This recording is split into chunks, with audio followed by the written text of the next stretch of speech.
ಸದಸ್ಯರು ಪೆಟ್ಟಿಗೆಯಲ್ಲಿ ಬಂಧಿಸಲ್ಪಡುತ್ತಾರೆ. ಒಗಟನ್ನು ಬಿಡಿಸುವುದರ ಮೂಲಕ ಕರುನಾಡ ಹಬ್ಬಕ್ಕೆ ನಾನೇ ರಾಜ. ಎಷ್ಟೇ ದೂರ ಇದ್ದರೂ ನೀವೆಲ್ಲ ನನಗೆ ಹತ್ತಿರ.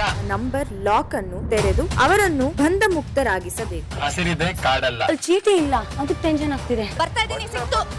ಚಾಲೆಂಜ್ ಉಂಟು, ಸಿಕ್ಕಿದೆ ನೋಡೋಣ, ನಾನು ಟ್ರೈ ಮಾಡ್ತೀನಿ. ನೀವು ಕಾಂಬಿನೇಷನ್ ಟ್ರೈ ಮಾಡ್ಬಿಡಿ. ಸರ್ ಒಂದ್ ನಿಮಿಷ, ಹಂಗೆ ಮಾಫ್ ಮಾಡಿ ಮಾಲು ಅಣ್ಣ. ಯಾಕೆ ಕಷ್ಟ ಆಗ್ತಾ ಇದೆ? ಒಂದ್ ನಿಮಿಷ ಸರ್. ಬಿಗ್ ಬಾಸ್ ಇಂದು ರಾತ್ರಿ 9:30ಕ್ಕೆ. ದೊಡ್ಡ ಮಂದಿ ಅನ್ನದಾತರಿಗೆ ಎಲ್ರಿಗೂ ಕೂಡ ನಮಸ್ಕಾರ. ನಾನು ನಿಮ್ಮ ಪ್ರೀತಿಯ ಮುರಳಿ ಶಿರಾ. ಎಸ್, ಪ್ರೋಮೋನ ಈಗ ಎಲ್ಲರೂ ಕೂಡ ನೋಡ್ಕೊಂಡು ಬಂದ್ರಿ. ಸ್ನೇಹಿತರೆ, ಇದು ನಿಜವಾದ ಆಟ ಅಂತ ಅಂದರೆ ಓಕೆನಾ. ಇವತ್ತೇನು ಈಗ ಒಂದು ಪ್ರೋಮೋ ಬಿಟ್ಟಿದ್ದಾರೆ ಈಗ ಒಂದು ಸ್ವಲ್ಪ ಹೊತ್ತಿಗೆ ಮುಂಚೆ. ಸೊ ಈ ಪ್ರೋಮೋದ ಬಗ್ಗೆ ಸಂಪೂರ್ಣ ಮಾಹಿತಿಗಳನ್ನ ನಾನು ನಿಮಗೆ ಕೊಡುವಂಥ ಪ್ರಯತ್ನ ಮಾಡ್ತೇನೆ. ಅದಕ್ಕಿಂತ ಮುಂಚೆ ಯಾರೆಲ್ಲ ನಮ್ಮ ಚಾನಲ್ನ ಹೊಸದಾಗಿ ವಿಸಿಟ್ ಮಾಡಿದ್ದೀರಿ, ಹೊಸದಾಗಿ ನೋಡ್ತಾ ಇದ್ದೀರಿ, ನಮ್ಮ ಚಾನಲಿನ ಕಂಟೆಂಟ್ಗಳು ನಿಮ್ಗೆ ಇಷ್ಟ ಆಯಿತು ಅಂತಂದರೆ ಗೊತ್ತಲ್ಲ, ಲೈಕು ಕಮೆಂಟು ಶೇರ್ ಮಾಡೋದ್ರ ಜೊತೆ ನಮ್ಮ ಚಾನಲನ್ನು ಬೆಂಬಲಿಸಿ ಸಬ್ಸ್ಕ್ರೈಬ್ ಮಾಡ್ಕೊಳ್ಳಿ ಅಂತ ಕೇಳ್ಕೊತೀನಿ. ಎಸ್, ಈಗ ವಿಡಿಯೋನ ಸ್ಟಾರ್ಟ್ ಮಾಡಿಬಿಡೋಣ. ನೀವೆಲ್ಲರೂ ನೋಡಿದ ಹಾಗೆ ಪ್ರೋಮೋನ ಏನು ನೋಡಿದ್ರಿ ಈಗ. ಈ ಪ್ರೋಮೋದಲ್ಲಿ ನನ್ನ ಮಗಂದು ಖಡಕ್ ಆಟ ಕೊಟ್ಟಿದ್ದಾರೆ ಬಿಗ್ ಬಾಸ್ ಮನೆಯಲ್ಲಿ. ನಿಜವಾಗ್ಲೂ ಹೇಳ್ತಾ ಇದ್ದೀನಿ ಸ್ನೇಹಿತರೆ, ಬೊಂಬಾಟ ಆಟ ಕೊಟ್ಟಿದ್ದಾರೆ, ಅದ್ಭುತವಾದಂಥ ಆಟ ಕೊಟ್ಟಿದ್ದಾರೆ. ಅಲ್ಲಿ ಖಡಕ್ಕಾಗಿ ಆಟ ಆಡಲಿಲ್ಲ ಅಂತ ಅಂದರೆ ಉಸಿರು ಕಟ್ಟುವಂಥ ಸಾಧ್ಯತೆಗಳಿರುತ್ತೆ. ಯಾಕೆಂತಂದರೆ ಚಿಕ್ಕ ಜಾಗದಲ್ಲಿ ಅಂದರೆ ಗಂಡು ಮಕ್ಕಳುಗಳೆಲ್ಲರೂ ಕೂಡ ಮಲಿಕೊಂಡಿರುವಂಥದ್ದು.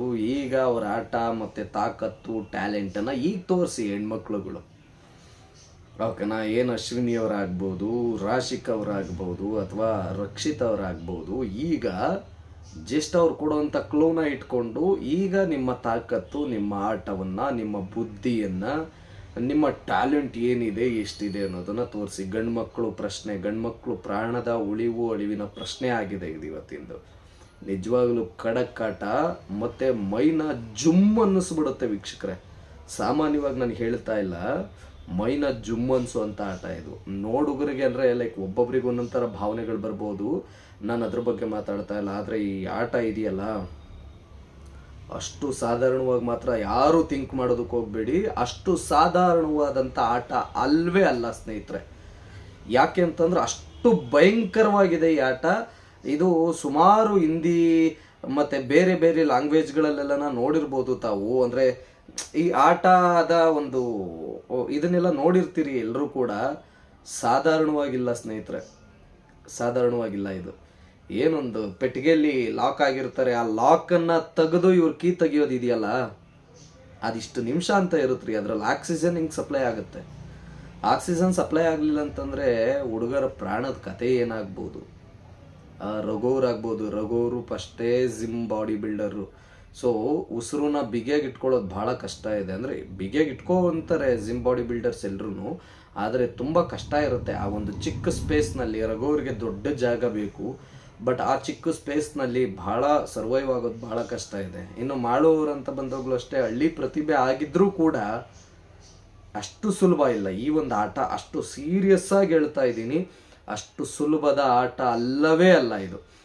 ಅದನ್ನು ಬಿಟ್ಟರೆ ನಿಮಗೆ ಇನ್ನು ಗಿಲ್ಲಿ ಆಗ್ಬೋದು, ಅಥವಾ ಧ್ರುವಂತ ಆಗ್ಬೋದು, ಧ್ರುವಂತ ಅಲ್ಲ ಸೂರಜ್ ಆಗ್ಬೋದು, ಇವರೆಲ್ಲ ನೋಡ್ತಾ ಇದ್ರೆ ನಿಜವಾಗ್ಲೂ ಮೈಕೂದಲು ಜುಮ್ ಅನ್ನುತ್ತೆ. ಆ ಥರ ಇರುವಂಥ ಒಂದು ಆಟ ಇದು.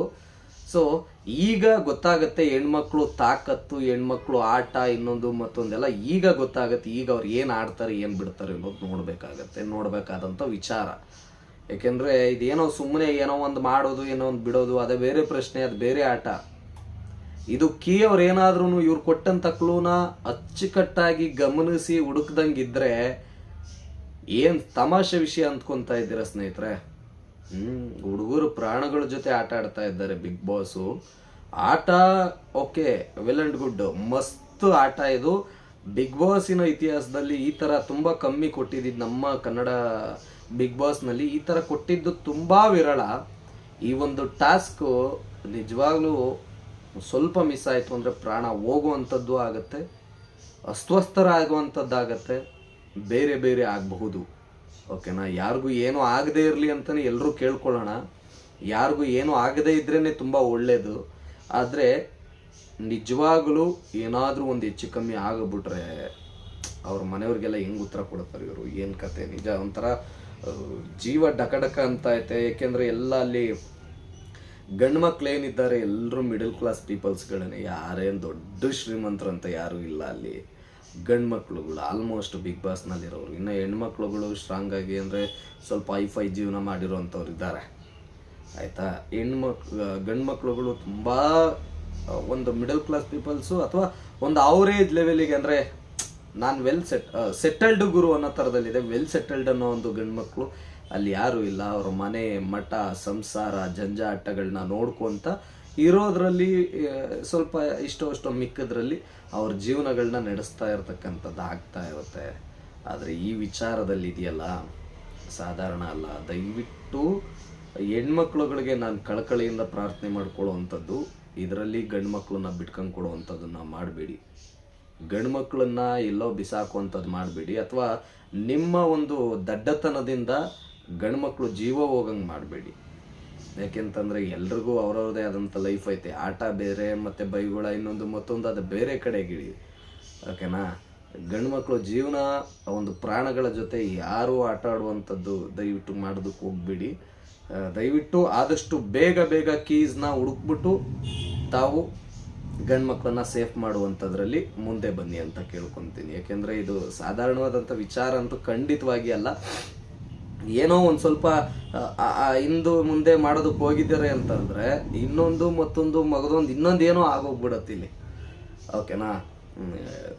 ಅಂದರೆ ಸ್ವಲ್ಪ ಮಿಸ್ ಆಗೋದು, ಕೀನ ಹತ್ತು ಕಡೆಗಿಂದ ಇದು ಕಡೆಗೆ ತೆಗೆದುಬಿಡೋದು, ಅಥವಾ ಮಿಸ್ ಕೀಸ್ನ ಹಾಕ್ಬಿಡೋದು, ಅವ್ರ ಕೀನ ಇವ್ರು ಹಾಕೋದು, ಇವ್ರ ಕೀನ ಅವ್ರು ಹಾಕೋದು. ಸೊ ಅಲ್ಲಿ ಒಂದು 5 ನಿಮಿಷ 10 ನಿಮಿಷ ಇರ್ಬೋದು ಅಷ್ಟೇ ಅಂಥ ಜಾಗಗಳೆಲ್ಲ. ಯಾಕೆಂದರೆ ಗ್ಲಾಸ್ ಥರ ಕಾಣಿಸ್ತಾ ಇತ್ತು ಅಲ್ಲಿ, ಓಕೆ.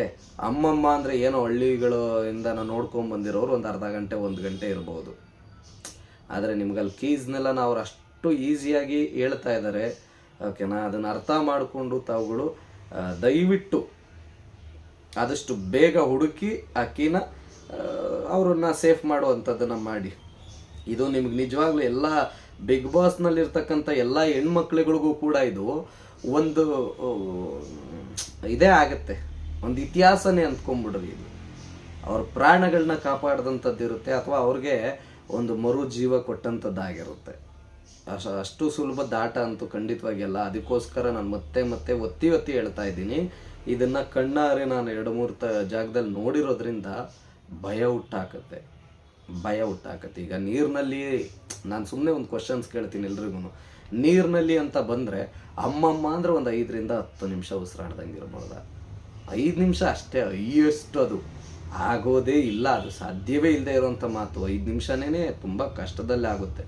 1 ನಿಮಿಷ 1.5 ನಿಮಿಷ ಏನೋ ಅವನು ಸಿಗರೇಟ್ ಏನು ಹೊಡಿತಾ ಇಲ್ಲ, ಅವ್ನಿಗೆ ಏನು ದುರ್ಚಟಗಳು ಏನು ಇಲ್ಲ, ಅವನು ಪ್ರಾಮಾಣಿಕವಾಗಿ ವ್ಯಾಯಾಮ ಅದು ಇದು ಮಾಡ್ತಾ ಇದ್ದಾನಂದರೆ ಒಂದು 4-5 ನಿಮಿಷ ಇರ್ಬೋದು ಅಷ್ಟೇ. ಸೊ ಇಂಥ ಜಾಗದಲ್ಲೂ ಅಷ್ಟೇ ಅದೇ ಥರನೇ ಟಫೆಸ್ಟ್ ಟಾಸ್ಕ್ ಇದು. ಟಫೆಸ್ಟ್ ಟಾಸ್ಕ್ ಅಂತ ಅಂದರೆ ತಪ್ಪಾಗೋದಿಲ್ಲ ನಿಜವಾಗ್ಲೂ. ಸೊ ಆ ಒಂದು ಟಾಸ್ಕಲ್ಲಿ ಪ್ರಾಮಾಣಿಕತೆ ಒಂದು ಕಡೆಗೆ ಅದನ್ನು ಪಕ್ಕಕ್ಕೆ ಇಟ್ಬಿಡಿ. ಇದರಲ್ಲಿ ಅಂದರೆ ಒಂದು ವ್ಯಾಯಾಮ ಯೋಗ ಅಭ್ಯಾಸ ಮಾಡ್ತಾ ಇದ್ದವ್ರಿಗೆ